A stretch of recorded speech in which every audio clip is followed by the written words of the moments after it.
तर काहीच मला तर काय कामधंदे नाही आहेत म्हणून हा मला घ्यायला आला. तर आपण चाललो आता चप्पल घ्यायला. चप्पल घ्यायचा विषय असा होता की साला बिचाऱ्याकडे चप्पलच नाही आहे. मग आपण आलो रपकन दुकानात.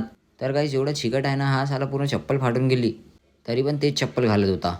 मग दुकानाच्या अंदर आलो तर साला पूर्ण काकावानी चप्पल होती इथं. एक चप्पल पसंत आली, ते पण मोठा साईज होता. चांगलं झालं साला की हा मम्मीसोबत नाही आला आपल्या, नाही तर याची मम्मी आले मोठीच चप्पल घेऊन देते. कारण की आता वाढत्या अंगाच्या आहे ना, तर घेऊन घे मोठी चप्पल बापू, असेच म्हणते घरचे लोक. मग हा साला आहे ना पूर्ण पागल डेंग ना. मला सांगायची गरज पडली का तुम्हाला लोकाले? वेगळी वेगळी चप्पल घातलं साल्यानं.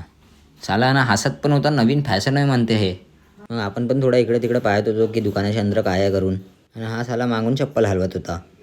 मग घेतली चप्पल आपण ना, निघालो घरासाठी. आणि कमेंटमध्ये सांगा की तुम्ही लोक साला चप्पल कोणती घेतलं नसेल यानं.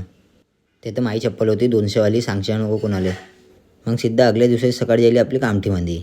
म्हणजे की आपण बहुत रईस लोक असं आम्हाला वाटते, लोकांना नाही वाटत. मग आपण दुपट्टा पण घेतला कारण की साला बरसातमध्ये उन्हाळा सुरू झाला. मग आलो लस्सी प्यायले, तर लस्सीनं पूर्ण मोडची वाट लावलं. जसा तोंडात टाकलो साला पूर्ण अशी तशी झाली तोंडात. तरी पण आपण ना साला पैशाची होती म्हणून रप्पा सुरपला. तर आपण चाललो आता कनानान. कायला चाललो आता सांगतो तुम्हाला पुढं. आणि हे होती कनानची नदी. थांबा समोर दिसन. तर दिसली का आता? तर आम्ही आलतो गाडीची सर्व्हिसिंग करायला. गाडी दिली सर्व्हिसिंगले आणि आम्ही निघालो घुमाले. आणि हे होती इलेक्ट्रिक गाडी. साला भरोसा नाही करायचा, कुठं पण बंद होते. पूर्ण चायनासारखं काम आहे. साला चालले तर शांतक, नाही तर आत्तक पण नाही. मग रात्री निघालो आपण घरासाठी. आणि मोसम तर एवढं चांगला होता बापरे.